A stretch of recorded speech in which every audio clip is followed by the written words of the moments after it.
Muy buenas tardes a todos. Muchísimas gracias por acompañarnos en esta semana de celebración mastozoológica por los 40 años de la Asociación Mexicana de Mastozoología AC. Como recordarán, iniciamos ayer este webinario, esta semana de celebración y como recordarán, este evento es en conjunto, se hace con una colaboración muy cercana con la SOMEMA, otra sociedad científica mexicana, pero encargada del estudio y la conservación de los mamíferos mexicanos marinos. Entonces, estamos muy contentos de tener el día de hoy, además de nuestra ponente magistral invitada, a la doctora Ibiza Martínez Serrano, quien es la presidenta de la Sociedad de la SOMEMA. Entonces le vamos a solicitar a la doctora Ibiza que nos dé unas palabras sobre la sociedad que ella preside y posteriormente le solicitaré muy amablemente al doctor Gerardo Sánchez que presente a nuestra ponente del día. Bienvenidos, gracias. Gracias, Cristina, y gracias a todos por la invitación y a los que nos están mirando ahora en Facebook, pues muchas gracias por acompañarnos. Efectivamente, esta es una iniciativa de trabajar en conjunto. Siempre pienso que mientras más trabajemos en equipo es mejor y logramos mejores resultados y mejores metas en nuestros objetivos de investigación. Yo estoy ahora actualmente presidiendo la Sociedad Mexicana de Mastozoología Marina. Esta surgió en el año de 1976. Entonces ya también tenemos un poco de historia en México. Son varios investigadores que están adscritos a esta sociedad y fue fundada principalmente por personas conocidas, como pueden recordar a Bernardo Villa, a Nelio Aguayo, Félix Córdoba, Carlos de Alba y Lloyd Finley. Ellos son los fundadores de esta sociedad y se ha ido renovando en pues a través de distintas generaciones. Y ahora trabajamos en todo el país, en distintos centros educativos, y pues siempre con la idea de conservar y de promover sobre todo el manejo y conservación de mamíferos marinos que existen en México, dar a conocer especies poco conocidas, que eso es una de las oportunidades que vamos a tener en esta semana de webinarios, y pues muy contenta de contribuir con ustedes en esta organización para unirnos las sociedades mexicanas que trabajamos con mamíferos. Muy buena tarde y muchas gracias. Gracias, Ibiza. Gerardo, quisiera por favor solicitarte si nos presentas a nuestra ponente del día de hoy. Claro que sí, pues para la mesa directiva de la MAC, ¿no? En este webinario que estamos haciendo junto con la SOMEMA, pues es un gusto presentarles a todos ustedes a la doctora Denise Span, ¿no?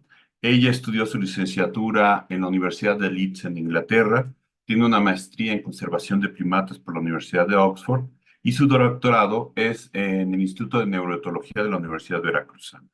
Actualmente ella es investigadora de tiempo completo en el Instituto de Neuroetología y ella en los últimos años ha estudiado la conservación de mamíferos y su hábitat.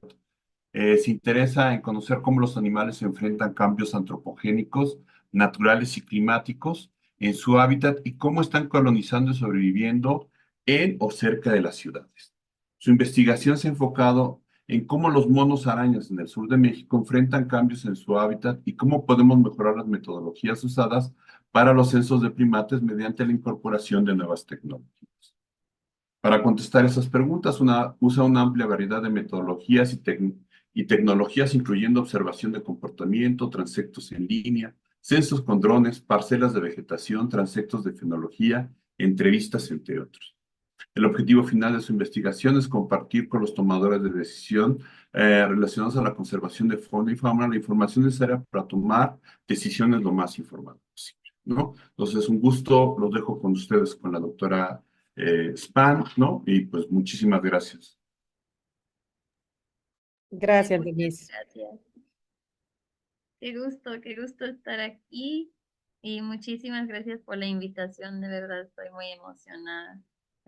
Déjame ir compartiendo y les voy platicando un poquito de las cosas más nuevas que estamos haciendo yo con mis estudiantes y mi grupo de colegas y colaboradores. Entonces, ahí vamos.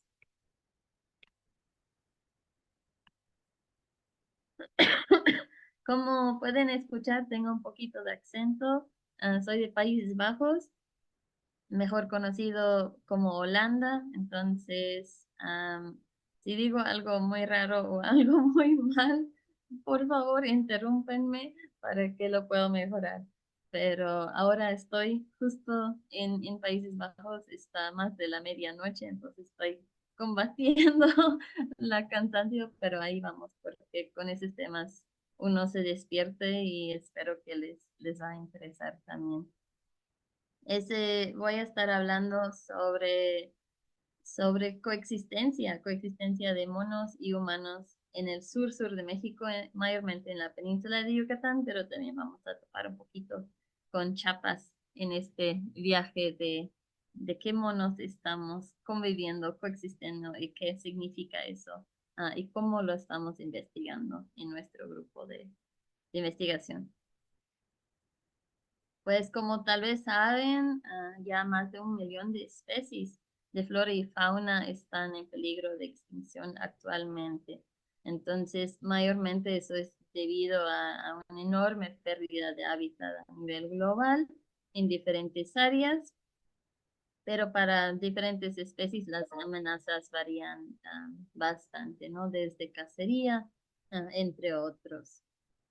El problema es que cada vez que convertimos más hábitat a otros usos de suelo, pues animales tienen mayormente un poco dos grandes opciones.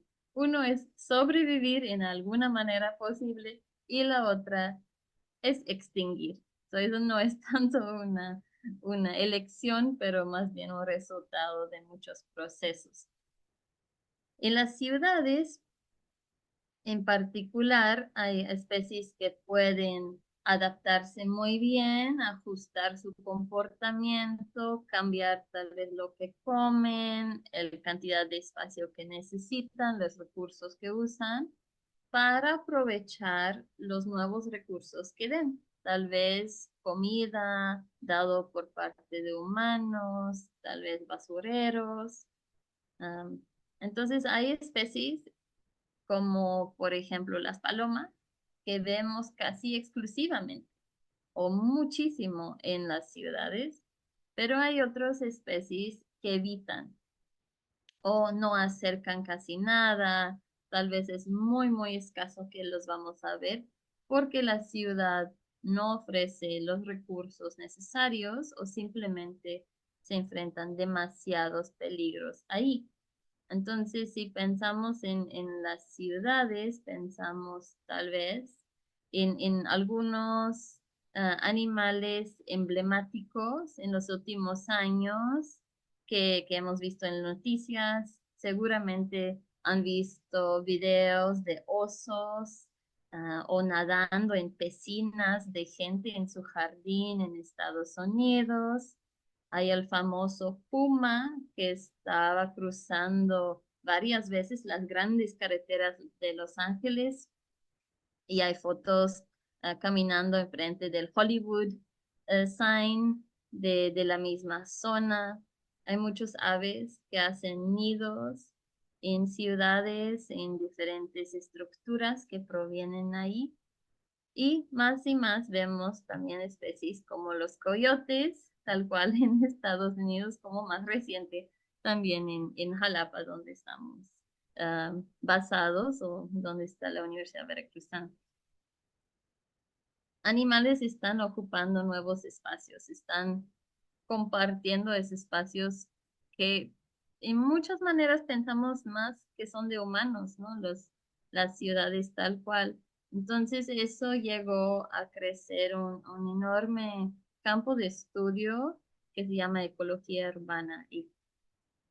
Y a partir de que siempre me había interesado, nunca pensé que me iba a topar tanto con este tema. Y que mucho de mi investigación actualmente se va dirigido por este campo tal cual. En las ciudades hay como recursos, hay comida de diferentes tipos, tal cual por plantas y vegetación natural, plantas introducidas, o por ejemplo las plantas ornamentales que gustamos ver, pero tal vez no son de la zona. Algunas especies pueden aprovechar esos recursos, pero también hay basureros y muchas especies como los famosos mapaches que pueden aprovechar los recursos ahí. Pero también hay un montón de riesgos.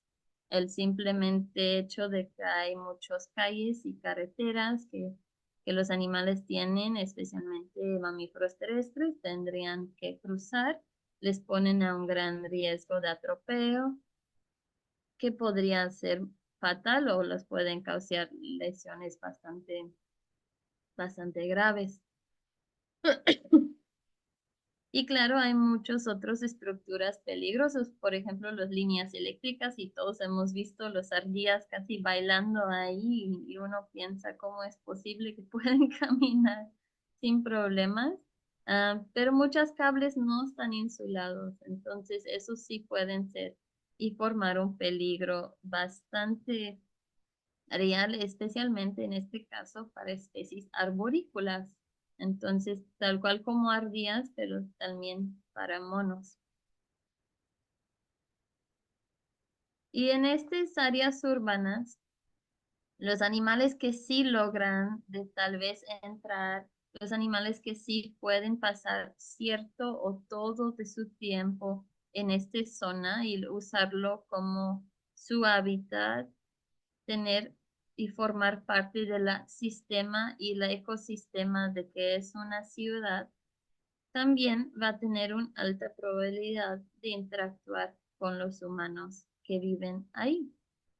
Hay muchas personas.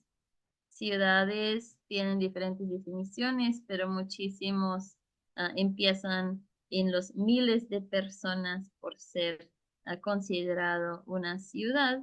Entonces, la chance de interactuar o de topar a lo menos con alguien y tener que reaccionar con esta persona es bastante alta.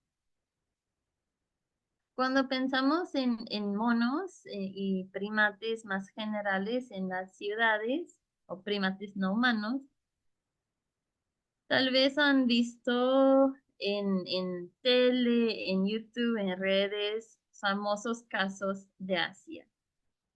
Macacos en particular están en todos lados, en diferentes ciudades de países como India, Indonesia, Tailandia. Y hay hasta algunas noticias sobre los monos que como tomaron, secuestraron la ciudad porque ya reproducieron de más, están en todos lados, están haciendo mucho desmadre porque ya entran en casas, abren refris, sacan comida y ahí las ves, están arriba de coches, entran en edificios, caminan en las calles, hacen un montón de sus actividades ya justo en el ambiente urbano. Aquí vemos un ejemplo de unos langures en India que ya después de pandemia llegó un turista a la zona después de un rato de no tener tanta gente ocupando las calles y dándoles de comer, entonces ya están completamente inundando este coche en búsqueda de comida que están acostumbrados a recibir. Entonces, en muchos lados de Asia en particular hay una historia ya bastante largo de coexistir con primates, especialmente monos, los macacos, aquí los langures. Dependiendo del país, la historia es un poquito distinto, pero ya estamos hablando de más de 50 años en muchos casos y algunos muchísimos más, de gente y monos viviendo en ciudades en conjunto. A lo largo de este tiempo, muchos de esos monos han sido alimentados por parte de la gente que viven ahí o personas que visitan la zona como turistas, lo que ha causado un cambio grande en el comportamiento. Eso puede causar cambios en términos de agresión. Monos podrían volverse más agresivos entre ellos, entre conspecíficos, como con el humano, para tratar de obtener este recurso. Cambian el uso de su espacio, entonces ya pasan más tiempo cerca de lugares donde esperan recibir algún alimento, entonces pueden cambiar completamente el uso de su ámbito hogareño, pero también, especialmente si reciben alimento, pueden algunas especies reproducirse más rápido, entonces la población podría crecer. Y en algunos casos, en algunas ciudades de Asia en particular, eso ya ha llevado a situaciones que ya se consideran conflictuosos. Entonces hay un problema en cual ya la relación o la interacción entre humanos y estos primates no es positiva, pero más bien es negativa, causa un conflicto porque uno de los partidos está afectada de manera negativa por parte del otro. O ambos partidos, eso puede ser también ambos humanos como humanos. Aquí esos langures, por ejemplo, son en algunos casos, como en Nueva Delhi, hay langures como vemos aquí, son un primate bastante grande en tamaño. Si ven, está más grande que una ventana del coche. Y varía un poco en tamaño, pero están bastante grandes. Entonces, hay personas que ofrecen un servicio, por ejemplo, de que van en su bici con uno de esos langures atrás, pues tiene su cadena, es como un mono trabajador esencialmente, y lo llamas cuando tienes un problema con macacos. Entonces, si tienes macacos, este otro especie que vimos en la diapositiva anterior, que están en tu calle, en tu casa, en la basura, tú podrías llamar a esa persona porque los macacos se espantan por parte de los langures, ya que esos primates son todavía más grandes. Entonces son soluciones que uno dice, ¿de verdad es cierto? Como no puedes casi imaginar que eso está pasando. Y eso es todo a raíz de que ya la problemática de esta coexistencia es muy difícil, es muy complejo de resolver y ya están tratando de mitigar conflictos en vez de tratar de promover o de buscar maneras de coexistir en conjunto de manera adecuada. Y claro, eso es porque ya está un poco fuera de control, digamos. Pero no es solo ahí, aquí tenemos un video que tomé en Río de Janeiro, en Brasil, el año pasado, y vemos un mono capuchino que es mucho más cercanamente relacionado a los monos mexicanos, que entran en el basurero, saca una bolsa de basura y lo va a buscar comida en de bolsa, obviamente tirando la basura que está ahí en el piso.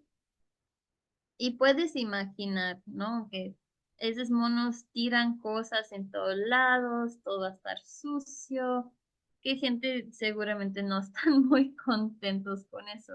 Y además cuando caminas ahí, los monos te acercan bastante tratando de ver si tienes o obtener, en caso que sí, alimento. Todo es porque pues ya se convivieron durante un tiempo en la ciudad y es un parque completamente rodeada, es un fragmento de bosque atlántico completamente rodeada de la ciudad de Río de Janeiro. Esos son ya monos urbanos porque están atrapados literalmente por la ciudad, no hay manera de salir de ahí, aparte de cruzar una enorme cantidad de calles y solo llegar a otro fragmento. Entonces, para sobrevivir, tienen que usar los recursos que hay. En este caso, esos recursos incluyen basura, porque los monos aprendieron a comer comida proveniente de humanos.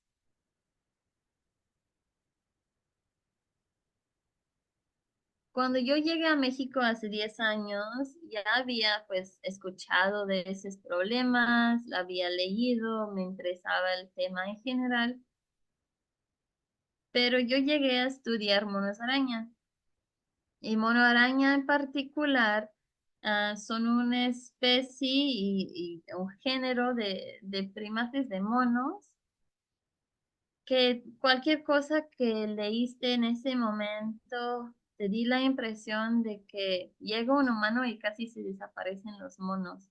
Están muy vulnerables y siempre están descritos de ser muy vulnerables a los impactos de los humanos, a los impactos antropogénicos.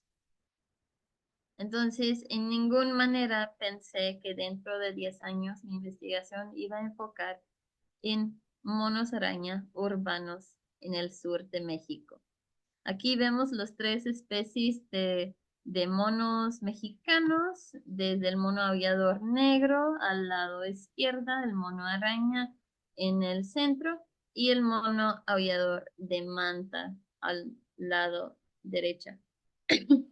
Mi investigación en monos urbanos ha enfocado en estas dos especies, pero si hay casos o si tienen historias o cualquier información sobre Alouatta palliata también en ciudades, porfa, compártelo. Vamos a ver que es muy importante estar compartiendo información de cómo podemos y cómo estamos conviviendo con diferentes primates en nuestros entornos y más en las ciudades. Pero la presentación voy a enfocar más que nada en el mono araña, pero también va a aparecer el mono aullador negro en algún momento. Porque ya, ahora regresando entonces a México, sí es un hecho que acá pasa lo mismo. Aquí es un video tomado por parte de una señora que trabaja de seguridad de un fraccionamiento de Playa del Carmen. Vemos que el mono entró en el edificio de las guardias de la seguridad.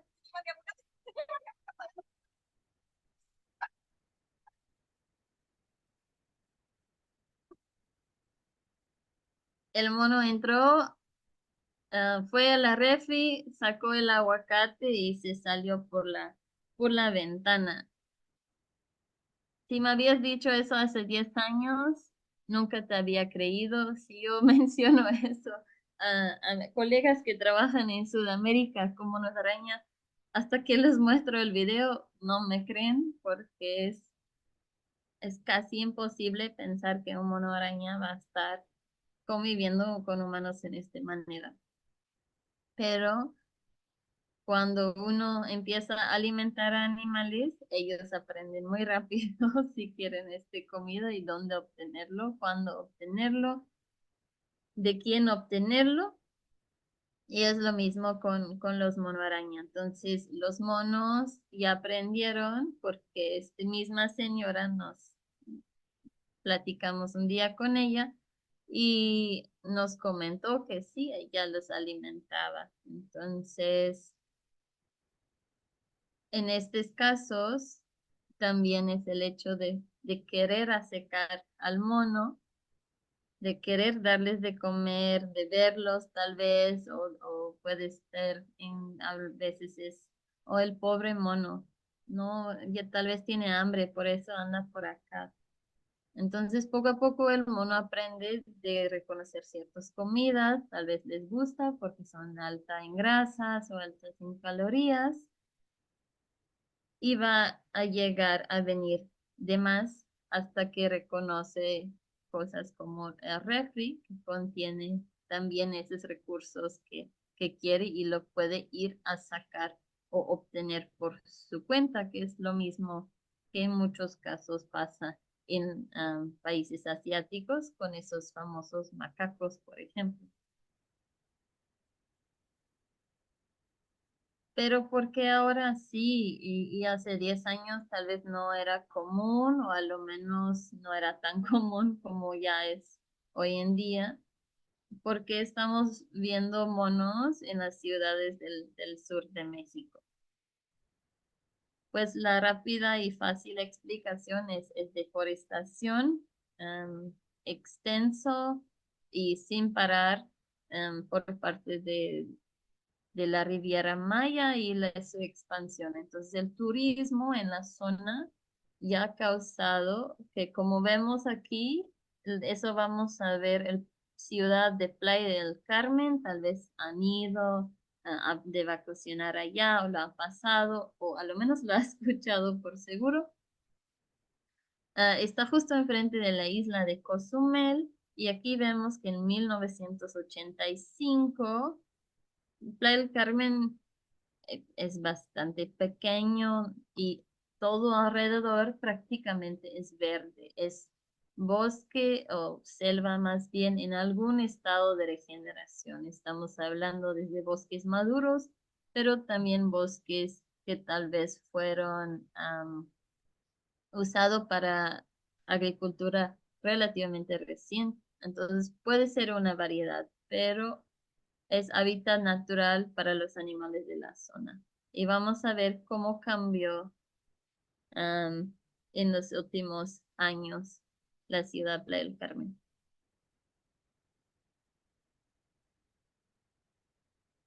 Lo que podemos ir observando es que la ciudad está creciendo no solo a lo largo de la costa, por las preciosas playas y el mar increíble que contiene el Caribe mexicano, pero más bien está creciendo dentro, en las selvas existentes. Entonces, el cambio de uso de suelo en la zona es de selva a, en este caso, oxos, calles, casas, depas, restaurantes, hoteles, todo lo demás.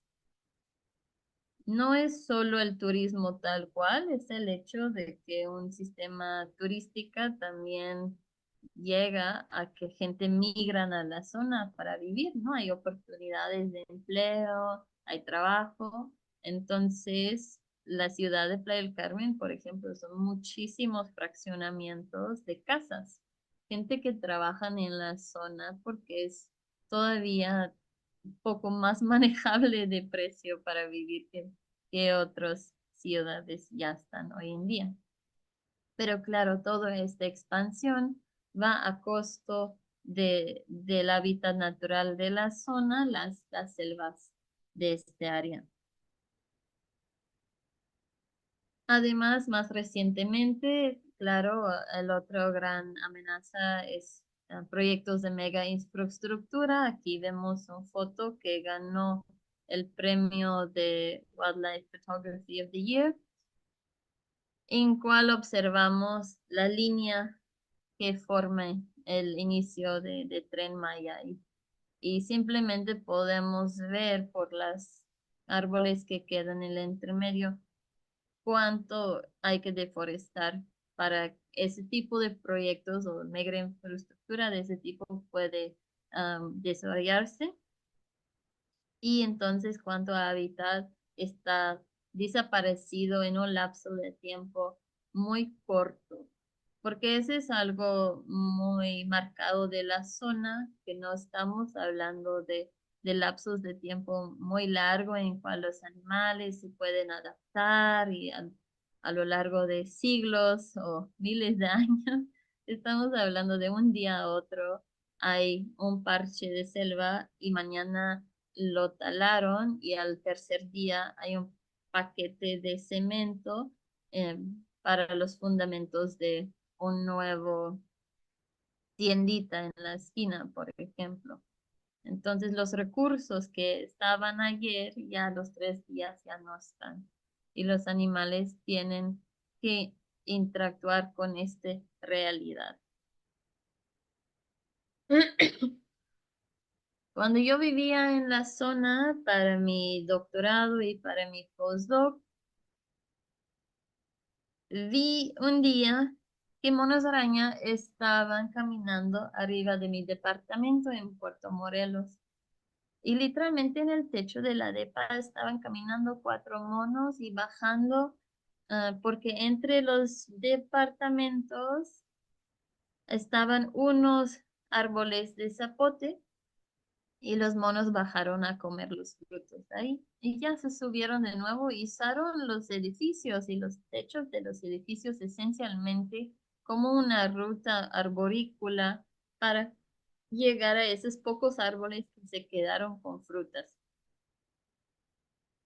Y ahí me empezó de interesar más el nuevo realidad de que monos estaban entrando en las ciudades de la península de Yucatán y en particular las ciudades de la Riviera Maya. Entonces el año pasado CONACYT me dio un proyecto de ciencia de frontera para estudiar la emergencia de conflicto humanos con fauna.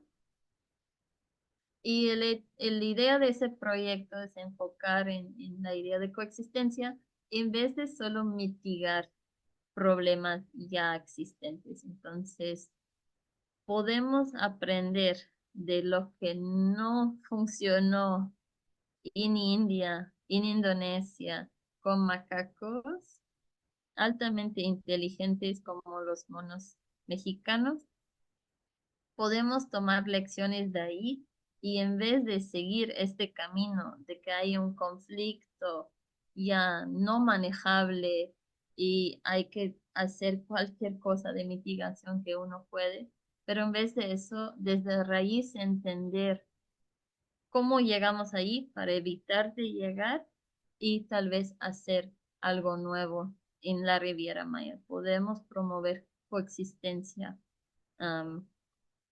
entre monos y humanos. Y eso es la idea de que eventualmente hay incorporación y colaboración, ¿no? Con urbanistas, con municipios, con tomadores de decisiones del desarrollo de la zona, para que entiendan que ahora esos animales ya son parte de estos sistemas urbanos, de esos ecosistemas urbanos también. Ese es el gran reto, pero para llegar allá, primero hay que hacer investigación y llegar a entender bien la situación y la complejidad de esa situación real, actual, a través de investigación. Todo lo que voy, o la mayoría de lo que les voy a compartir es todavía información que no está publicado, entonces es un proyecto que apenas entramos el segundo año, entonces está muy activo, pero les quería hablar de eso hoy porque justo es la nueva realidad, es lo que está pasando hoy en día, que va a pasar mañana y el día después. Si van ahorita en Semana Santa a la zona para vacaciones, es muy probable que van a ver esos monos. Entonces, ¿cómo interactúan con ellos? ¿Cómo reaccionas cuando ves a un mono caminando en la calle? No es algo que vas a esperar, tal vez, pues ahora sí, pero antes tal vez no. Antes pensabas que tenías que ir a tal vez a Punta Laguna o uno de esos lugares famosos, a Calakmul, a un parque bonito, bonito, lleno de selva para ver los monos, a un sitio arqueológico tal vez. Pues ya no es tanto así. Sí, allá les puedes ver. Y yo espero que allá les ven y les disfrutan de ver, pero puede ser que les ven en muchas diferentes situaciones también. Entonces, el primer pregunta que, que me llegó, que nos llegó viendo monos arriba del techo del departamento en Puerto Morelos es, ¿dónde más están? ¿No? ¿Dónde están los monos interactuando con personas? ¿Dónde hay esos lugares que podrían estar en contacto físico o no? pero en interacción también en términos de zoonosis, donde hay esos lugares que los humanos están suficiente cerca que tal vez hay cierto sobrelape de transmisión de enfermedades. Somos muy cercanamente relacionados genéticamente, entonces eso podría favorecer muchísimo la transmisión de enfermedades. Todavía no sabemos suficiente sobre eso. Pero dónde podrían ser esos lugares problemáticos o importantes de seguir? Y pues uno, y algo un poco raro, pero así es el 7-Eleven. Parece que más que un lugar de la Riviera Maya, los monos están llegando a los 7-Elevens. Entonces aquí vemos un video en TikTok. Esos son monos araña silvestres. Vemos la gente les dan de comer, los alimentan con plátanos, están tocando los monos, los bebés en particular. Los monos llegan desde la selva atrás a pedir los plátanos de la gente que están ahí. También por dos, también por dos. Y vemos que se sienten ahí en el piso. El chiquitín también está aprendiendo de comer plátanos desde un tamaño muy, muy pequeño. Y está rodeada de gente. Estamos hablando de distancias que menos de 1 metro, por mucho tal vez, y vemos los zapatos del señor y el tamaño a relación del pie de la mona que está aquí de frente. Muy cerca. Y ese es un video que encontramos de fácil en internet, pero ya hay muchísimos.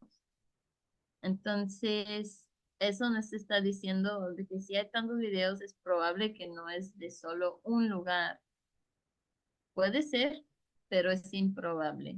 Y también porque ya hemos tenido reportes de varios diferentes lados.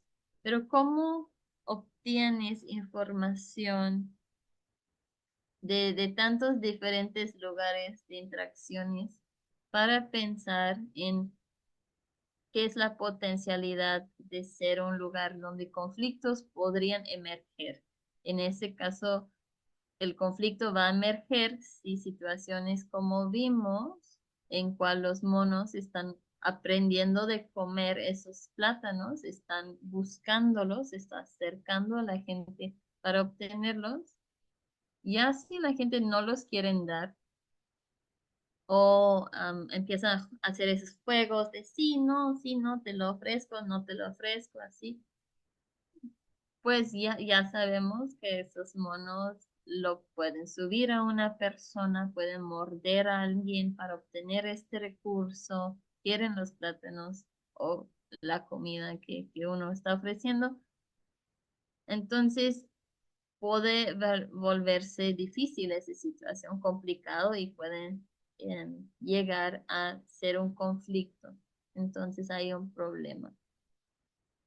Hay un estudio bonito de Fidino y sus colaboradores que fue publicado en 2022, en cual intentan de mapear un potencial o los potenciales zonas de conflicto humanos con diferentes especies de fauna mediante observaciones de presencia.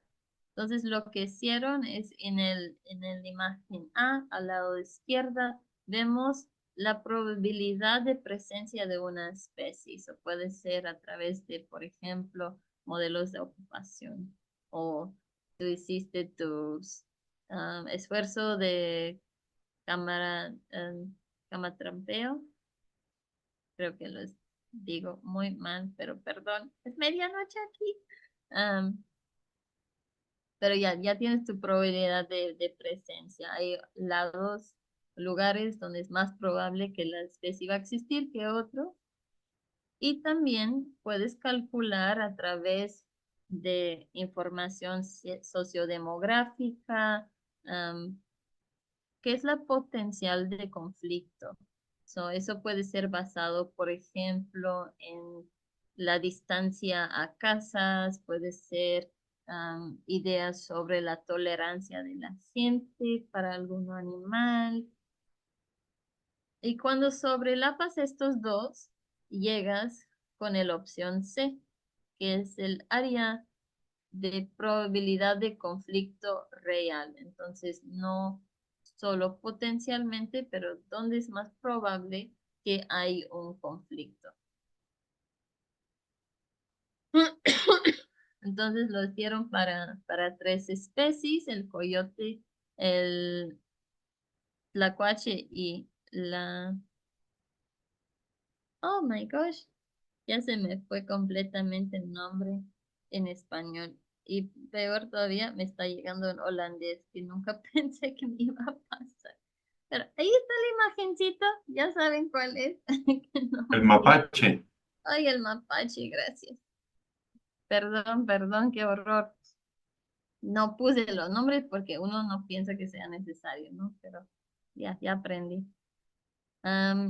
Y lo que vemos en el lado derecha del diapositiva son 3 mapas. Son los mapas de la ciudad y la mapa de probabilidad de presencia de esas 3 especies en la misma orden que aparecen en las imágenes. Al lado izquierdo tenemos el coyote y vemos que es más probable de ocurrir en la parte norte de esa ciudad, que el mapache está más probable de ocurrir en el parte sur.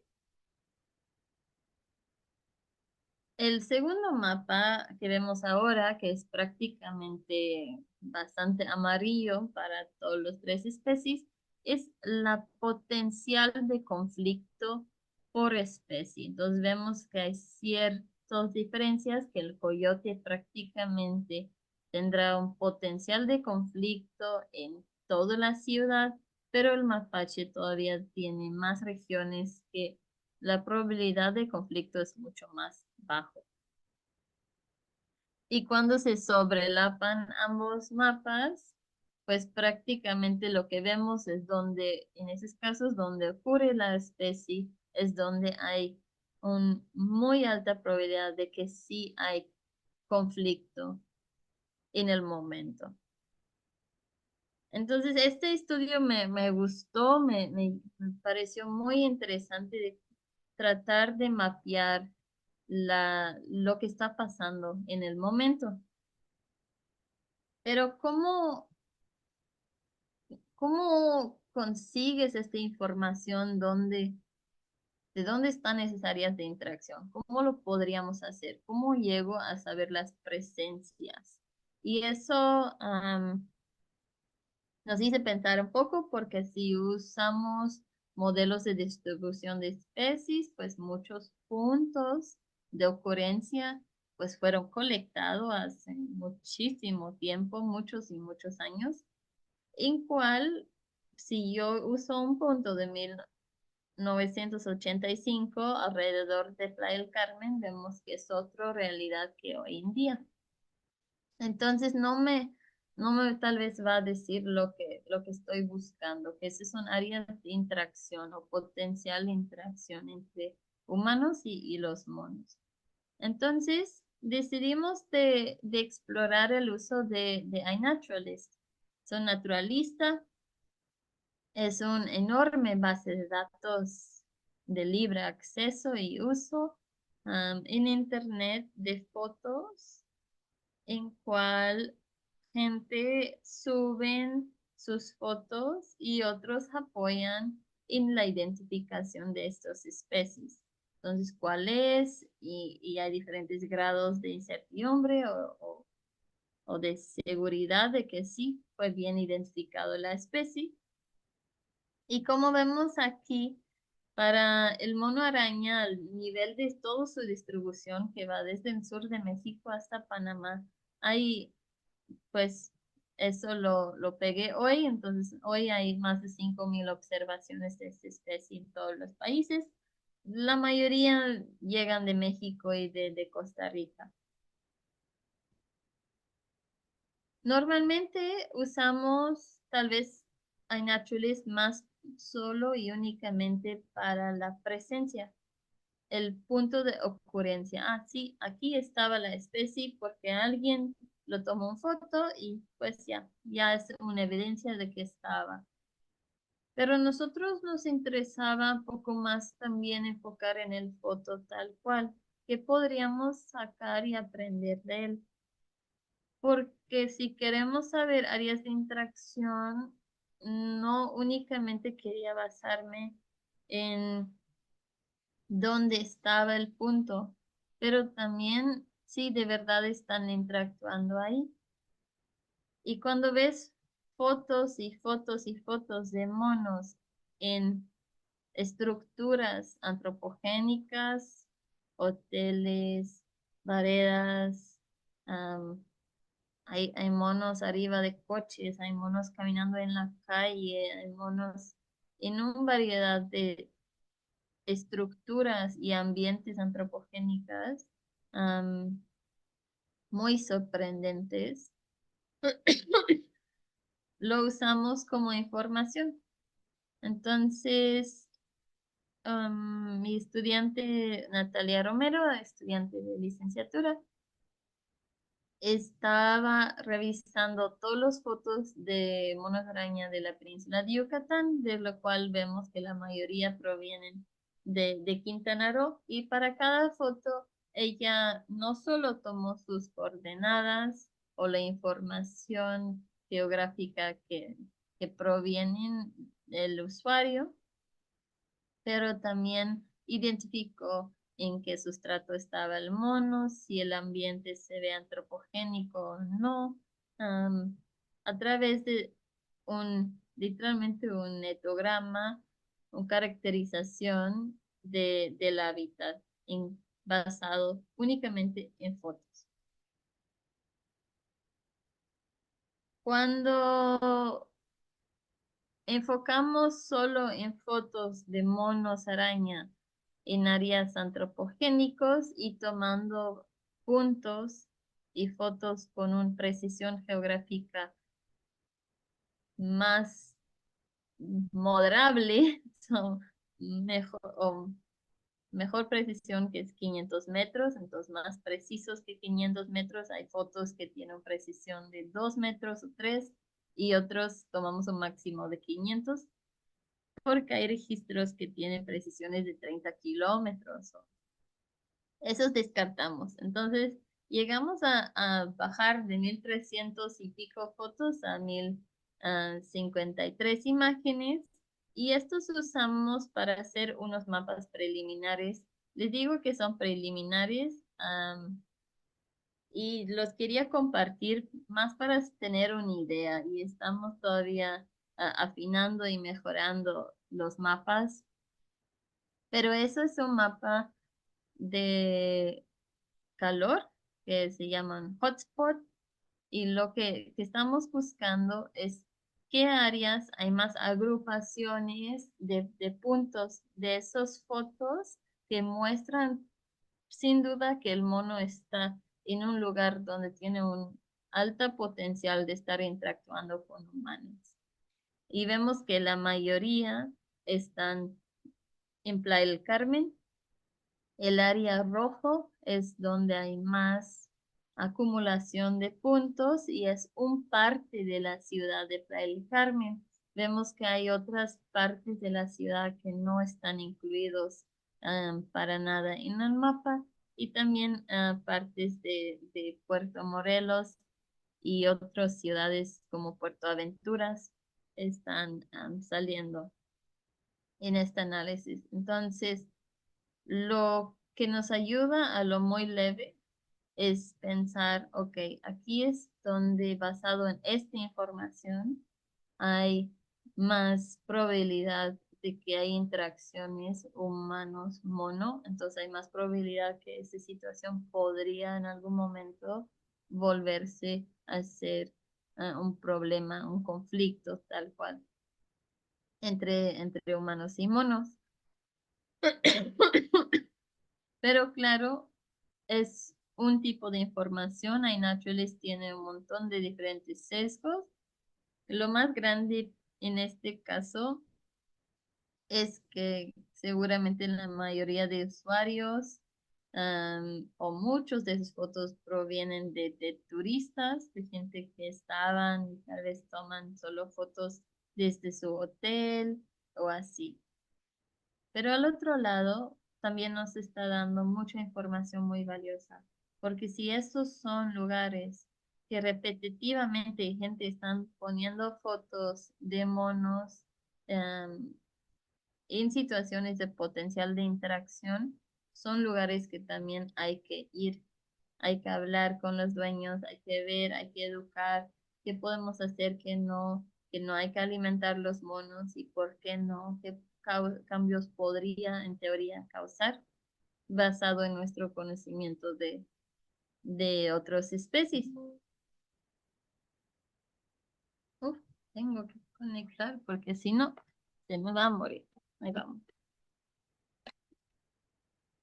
Entonces, en muchos casos es un sesgo muy fuerte, pero en nuestro caso sí lo es, pero también nos está dando información muy, muy valiosa. Y vemos que esta región en particular de Playa del Carmen, que topa más el camino a Cancún, es donde parece que hay muchísimas fotos que demuestran una interacción potencial con mono araña. Hay fotos en cual sí hay personas en el foto, hay fotos que sí se ven que el mono está comiendo un plátano o algo así, entonces hay fotos que más claramente demuestran una interacción real, pero son menos que los que potencial, entonces por eso estamos enfocando en la posibilidad y la probabilidad de tener esta interacción. Entonces, ese es paso 1, ¿dónde están interactuando? Pero ya cuando tenemos un poco de esa información, vamos a paso 2, que es el parte del proyecto que vamos a hacer este año, y es sabiendo dónde hay potencial de interacción, es saber cómo la gente está interactuando con los monos que viven ahí, que están ahí, que trabajan ahí, cómo piensan sobre los monos, qué actitudes y percepciones tienen, porque todo esto influye en el comportamiento de humanos y así indirectamente también en el comportamiento de los monos. Y eso es porque interacciones humano-fauna son bastante complejos, van desde interacciones negativos o como conflictos que uno o ambos, el animal como el humano, está influenciada de manera negativa. Eso puede ser que hay daños a tu persona, a tus recursos, o por ejemplo tu casa, o si eres agricultora, a tu cultivo. Entonces hay un potencial pérdida de vida o de heridas o hasta de recursos económicos. Pero también hay interacciones muy positivas que causan alegría, que causan muchos sentimientos positivos o hasta beneficios económicos, por ejemplo, sin causar daño a ninguno de los dos partidos. Pero no solo tenemos estos interacciones negativos positivos, también tenemos interacciones que se varían en severidad.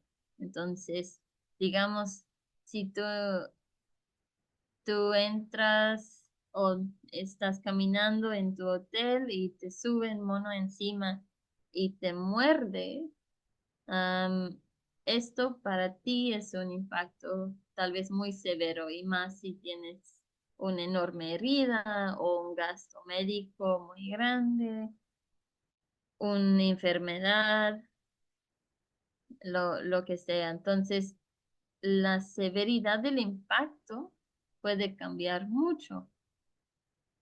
Pero también hay un tercer eje que es la frecuencia de la interacción. Entonces, si interacciones son muy escasos o que tú ves un mono una vez en tus vacaciones, que es tal vez una vez en tu vida, pero fue muy severo y muy negativo, es diferente que si cada día estás con miedo caminando por el camino porque tú piensas que tal vez los monos te podrían atacar. No estoy diciendo que los monos van a estar atacando a gente, pero es para dar una idea de que las interacciones entre humanos y fauna en general son muy complejos y mucho que tiene que ver con también nuestras percepciones, nuestra cultura, nuestra religión, nuestros ambientes, las normas sociales. Todo influye cómo vemos este animal y si lo toleramos también o no. Eso causa otro nivel de complejidad. Aquí hay un artículo muy interesante sobre conflictos humanos con carnívoros, mamíferos carnívoros, y lo que vemos es que en muchos lados hay conflictos prácticamente con todas las especies de carnívoros y felinos. Hay conflictos, pero la tolerancia a esos animales es más en áreas donde también la pérdida económica es menos. O por ejemplo, en Norteamérica, en Australia, en partes de Sudamérica, la pérdida económica por parte de el hecho de que tal vez un jaguar comió un animal de tu granja es relativamente menor que, por ejemplo, el daño que hacen a muchos agricultores en diferentes partes del continente africano o en algunas partes de Asia, por lo cual la tolerancia a esas especies va a ser menos. El daño a ti, por ejemplo, porque ya no tienes de comer por un rato, por meses, o no puedes mandar tu hijo a la escuela porque ya no hay dinero para hacerlo, es mucho mayor. Entonces, estudiar conflictos y coexistencia con fauna es muy complejo y requiere más que solo mapeo o solo un enfoque ecológico, requiere un enfoque multidisciplinario. Entonces, esa segunda etapa del proyecto, lo que vamos a hacer es hacer mapeo participativo y entrevistas con personas que viven en esas áreas para entender. Ahora tenemos una idea con el mapeo dónde tal vez están ocurriendo. Entonces, no es solo confirmar eso, pero más bien también cómo están interactuando. ¿Qué tipo de interacciones podrían existir? Con Montserrat Franquesa Soler hicimos algo similar en Palenque, donde en la ciudad de Palenque hay monos urbanos, pero en este caso son monoaviador negros, y a través de cuestionarios con la población local, entendimos que tienen una gran variedad de tipos de interacción, desde simplemente observarlos en el parque, que a veces los monos cruzaban sobre la calle o sobre las líneas eléctricas, hasta estarles dando de comer, tirándoles piedras. Mucha gente comentaron también de, claro, las acciones de otros que habían observado de que, no, pues se la ha visto que en ese lugar allá les tiren piedras. Por ejemplo, los niños hacen esto. Y también aprendimos de que, por ejemplo, sobre alimentar, de qué les alimentaban, qué habían visto o hecho en términos de alimentar a los monos. Y claro, lo gran ganador fue fruta. Y esto en particular es un tema muy interesante sobre alguna relación cultural a través de la media, de la idea de que monos comen plátanos. Y eso no es solo en México, es en muchos lados una asociación con monitos y plátanos o bananos muy, muy fuerte, que desde niños estamos aprendiendo esta asociación. Entonces, cuando vemos a esos animales, también pensamos, hay que alimentarlos y hay que darles un plátano. Son muchos animales, tal vez no sabemos qué comen, como tal vez nunca hemos ni pensado en eso, pero casi todos, desde muy chiquitos, podríamos preguntarles y van a contestar que el mono come plátano. Entonces, no sabemos si esto influye también en la querer alimentarlos, pero es muy interesante que a través de hablar con gente y usar esas técnicas y herramientas de ciencias sociales, podemos aprender un montón de la realidad de la situación, qué está pasando y podemos además llegar más profunda a tratar de entender que por qué están alimentando, por qué están tirando piedras o por qué están interactuando en cierta manera. Y toda esta información es muy necesario para tener una idea mucho más completa de la realidad y la potencialidad de coexistir de manera positiva y de evitar conflicto. Por último eje de este gran proyecto es que queremos enfocar también en el efecto de alimentar monos en particular sobre los interacciones ecológicas que existen. Entonces, cuando tú alimentas a un mono, qué está haciendo? ¿Qué es, cómo afecta su comportamiento? ¿Cómo afecta su uso de espacio? Tenemos algunos ejemplos de otros países, de otras zonas, más de África y de Asia, unos de Sudamérica, pero no sabemos si monoaraña van a reaccionar en la misma manera. Es que van a restringir su uso de espacio a muy pocos lugares donde tal vez consiguen de manera más fácil comida o no, van a volverse más agresivos o no, van a reproducirse más rápidos. Todo eso está por contestar. Entonces, ya con estudiantes de doctorado vamos a ir investigando estos temas. Y uno en particular que me parece muy interesante es el hecho de que los monoarañas son un muy importante dispersor de semillas. Aquí vemos una ilustración de cómo un monoaraña come un fruto de Brosimum malicastrum. En la península de Yucatán lo llaman ramón. Como pasa por su tracto digestivo, se lo defeca y esto eventualmente crece en ser un árbol, ¿no? Es el ciclo de dispersión de semillas en una manera muy sencilla. Pero, ¿dónde están defecando estas semillas? Si estos monos están pasando más tiempo en la ciudad que tal vez en los bosques de afuera, ¿será que la mayoría de semillas caen en eso que vemos acá?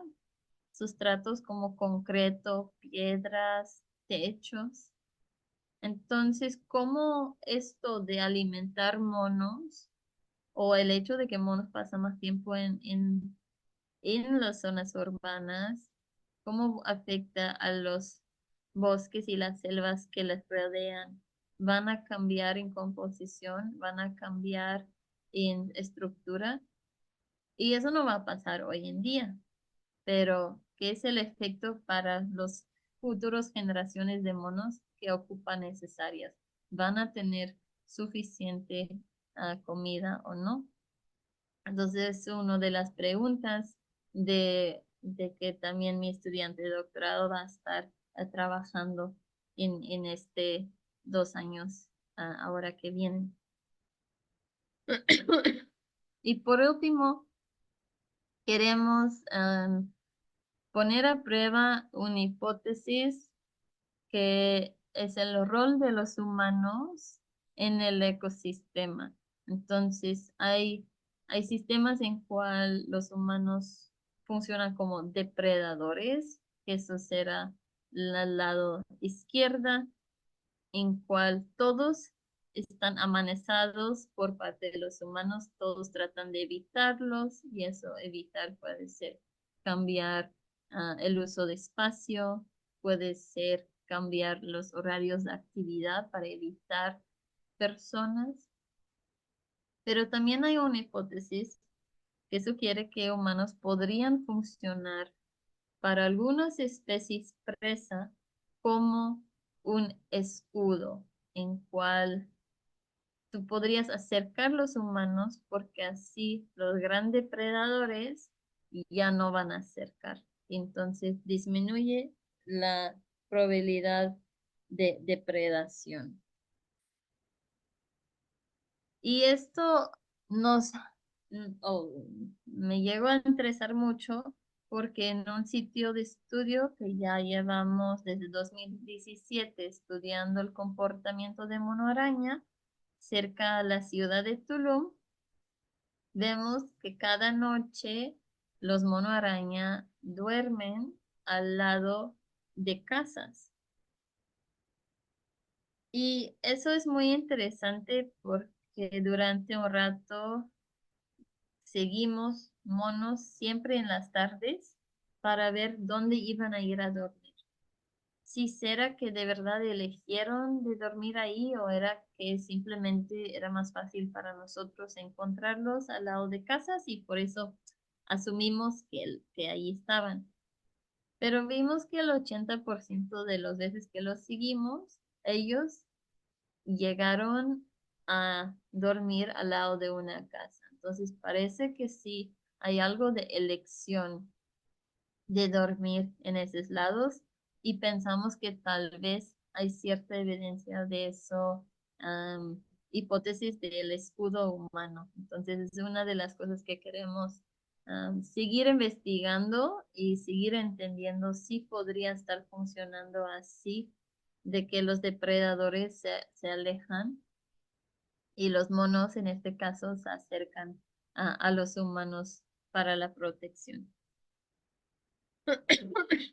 Entonces, para mí, espero que recuerdan de esa charla, es uno, no alimentar monos, y la otra es que para promover una coexistencia sostenible y sana entre monos y humanos, necesitamos aproximaciones multidisciplinarias, necesitamos estudios de ecología, de ciencias sociales, necesitamos mapeo, necesitamos tal vez uso de tecnología, necesitamos usar machine learning y algoritmos.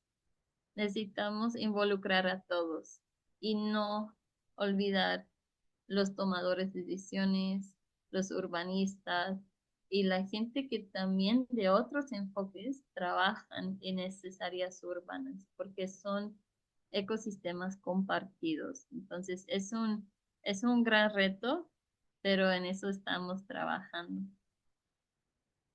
Yo espero que les disfrutaron. De verdad, un enorme agradecimiento también a CONACYT por ya aprovechar, no aprovechar, pero aprobar este proyecto, porque ya fue un reto de que alguien quería financiar y dar el apoyo para poder de verdad entender la situación actual de esos monos en el sur de México. Y si les interesa más esos temas, muy próximamente, el 29 de abril, en la Radio Televisión de Veracruz, estará el estreno de Equilibrio en Riesgo, una serie documental sobre todo esta problemática y más. Muchas gracias por escuchar y cualquier duda, aquí estoy. Muchas gracias, Denise. Súper interesante tu conversación. Yo creo que todos lo han disfrutado mucho. Me voy a permitir hacerte algunas preguntas que Sí, las claro. personas de Facebook nos han compartido. Dice Fernando Velázquez, ¿qué tan viable es incorporar esa estrategia de enfocarse en la coexistencia en lugar de la mitigación? Ya que no solo es implementar urbanistas, sino crear incluso planes de acción y estrategias de salud para posibles casos de zoonosis. Suena que debemos incorporar a los monos como si fueran ajenos, cuando es la población quien ha estado desplazándolo de su hábitat natural con la fragmentación. Sí, es, sigue siendo una idea, ¿no? De verdad, es un reto enorme, es un reto enorme pensar en todos los actores y todos los lados y la complejidad involucrados de verdad para promover coexistencia en una manera real y no solo teórico. No es fácil y la idea es intentar porque mitigar siempre se puede hacer. Si el problema sale de las manos y no hay otro, pues hay que mitigar. La idea es tratar todo lo posible y involucrar toda la gente para evitar llegar ahí o hacer lo más posible para no llegar o hacer la mejor situación posible para los monos como la gente que conviven con ellos. Y enfermedades y zoonosis son una enorme parte de lo mismo, pero es una parte que también todavía no sabemos suficiente y no hay suficientes estudios.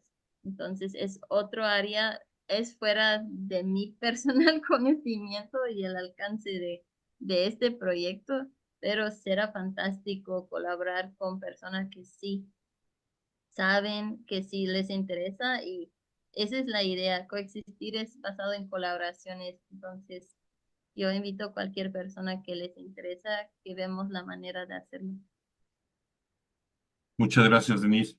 Ángela Andrea Camargo Sanabria dice, felicidades, Denise. ¿Tu proyecto se enfocará solo en primates o incluirá otra fauna como sugiere el título? ¿Qué tal mapaches, ardillas?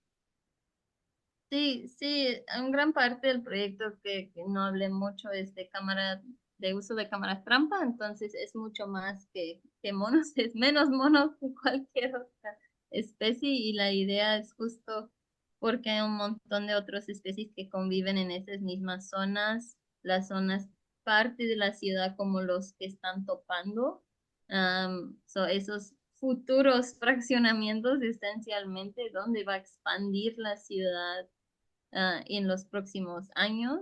Entonces, sí, el gran enfoque es monos porque a cierta medida tiene ciertas ventajas de estudiarlos, porque son fáciles de ver, son fáciles de seguir, pero además la gente parece que interactúa muchísimo de manera muy directa con ellos, porque también son muy carismáticos. Como vimos en el video, el mono pequeño son bonitos, ¿no? Son muy lindos y mucha gente conecta con ellos de manera inmediata. Entonces también eso causa de que el enfoque es un poco ellos, pero con la idea de entender la situación para mucho más especies también. Muchas gracias, Denise. Este, Javier Enrique Sosa Escalante dice, esas interacciones fomentan y facilitan el tráfico y comercio ilegal de las especies, así como la posesión ilegal de ejemplares como mascotas. Supongo que pues el comentario va como para saber si coincides con esa Sí, opinión. completamente, sí, es un problema que ni sabemos qué grande es, pero es una realidad completo y obviamente si tú tienes un mono a 1 metro y lo puedes tocar, ¿qué es imagínate qué fácil es Sí, ponerlo en una bolsa o llevarlo. Sí, en una solo se va a jaula. empeorar también esa situación. Oliver López Corona, quizás es tiempo de tomarse en serio el repensar a las ciudades como ecosistemas urbanos, ¿no? Ujú. O sea, supongo que pues, es como incorporar ya Completamente. estos organismos como parte de. de este paisaje urbano. Sí, sí, sí, y creo que justo es porque es muy nuevo, de que todavía es como, no sabemos si forman parte o no, pero ya sí son, hay bastantes poblaciones que están atrapados esencialmente, como vimos del capuchino en Río de Janeiro, lo mismo está pasando con poblaciones de monos, con poblaciones de cuatis, de mapaches, que quedan atrapados entre el océano o el mar caribeño y la carretera federal que conecta Cancún con Chetumal. Todo ese parte, pues no, tiene que cruzar una carretera con un montón de coches de alta velocidad. Entonces, esencialmente la mayoría quedan atrapados en esa zona, ya están fragmentados de otras poblaciones. Entonces, sí viven en un cierto ecosistema urbano o a lo menos turístico y altamente alterado. Muchas gracias, Denise. Juan Pablo Gallo Reynoso dice, felicidades, muy interesante proyecto, que salga todo muy bien. Ay, gracias. Erandi Hernández Arriaga dice, una reciente y triste realidad que está ocurriendo en el suroeste mexicano. Muchas gracias, Denise, por la información compartida. Siempre un gusto escuchar tus charlas tan interesantes. Ay, gracias. Silvio Marchini, excelente, Denise. Ay, gracias, Silvio. Él es como el papá de coexistencia. Si no lo conocen, busca sus trabajos porque me han aprendido mucho de él. Armando Agosta, ¿se han acercado con Profepa o Protección Civil para acceder a datos de denuncias de la población sobre encuentros con monos? Sería una información valiosa para los mapas de hotspots. Es una Sí, sugerencia. sí, no lo hemos hecho todavía, pero sí ha estado un poco en la to-do list de cosas, solo que en previas experiencias no ha sido tan fácil de obtener esta información. Entonces, estoy de acuerdo que será súper valioso, pero vamos a ver si lo logramos de poder incorporar. Y bueno, ya María Naranja dice, muy interesante, gracias por compartir el proyecto y montones de corazoncitos por todos lados, No, ¿no? gracias. Pues, bueno, Denise, sabemos que estás al otro lado del mundo, ahorita estás en Países Bajos, sabemos que hay un desfase horario tremendo entre México y ahorita, Ámsterdam, bueno, no sé dónde andes, pero, Por ahí, por ahí. por ahí. Bueno, te pedimos que no te vayas, pero creo que sí, ya para que puedas descansar, ¿no? Creo que fue una charla interesantísima. Te agradezco el esfuerzo, ¿no? Y bueno, las dos sociedades te agradecen el esfuerzo tremendo que has hecho para poder apoyarnos con tu charla y tu narrativa de un trabajo que me parece va a ser súper, súper valioso, ¿no? Entonces, nada más regálanos unos minutos antes de terminar la transmisión en vivo. Y al resto que nos escucha en Facebook, pues muchísimas gracias por seguirnos. Cristina, ¿algo más que agregar? Solo agregar que los esperamos el día de mañana con otro webinario, 5 p.m. Tenemos a Denise Lubinsky que nos va a platicar sobre focas en Baja California. Entonces, por favor, conéctense mañana a nuestro Facebook Live, Facebook de la MAC. Y no olviden que todas estas charlas, además de estar disponibles en nuestras redes sociales de Facebook, también ya están y estarán en nuestro canal de YouTube. Muchas gracias a todos por su participación y nos vemos mañana.